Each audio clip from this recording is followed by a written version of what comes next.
Again, another unique part about Texas is how we harvest cotton is different than a lot of other states.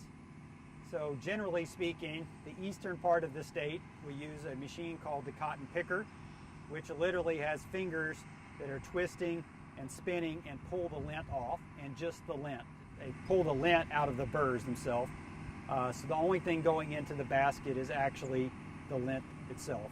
As you move to kind of the West Texas scenario, a lot of the cotton, the vast majority of the cotton out there, they use a machine called a cotton stripper. And it's different, where it pulls the entire bowl into the plant, the lint, small limbs and everything else. Generally then it has a burr extractor, which is kind of what's holding the lint in, and then the lint goes into the basket behind it. So again, that's kind of unique. The reason they use cotton strippers out in West Texas is because the yield potential is generally lower, and also the cotton fruit's much lower on the plant, so it's just a more efficient harvesting mechanism.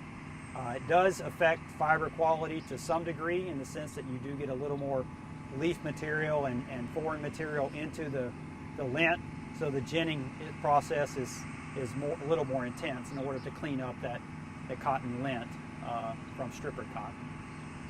But on a yield basis, it's much more efficient for guys in West Texas to use stripper harvesters. Bowl, if you have lint that is loose in the bowls, if you have a high wind event, hail or things like that, then it can pull that lint out and literally it will wind up on the ground. So the varieties that they plant in West Texas are generally held tighter within the bowl, which means that the wind, high rain, hail events, and high winds are much less likely to pull it out. And then the stripper is much more efficient at harvesting those types of varieties.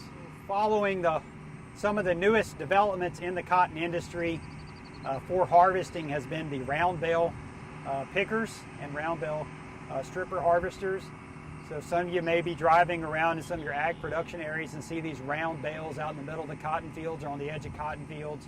That's the latest development system from the cotton industry.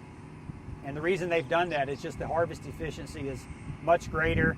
It's much less labor intensive, and it does also help preserve the fiber quality of that, because it's contained in that plastic.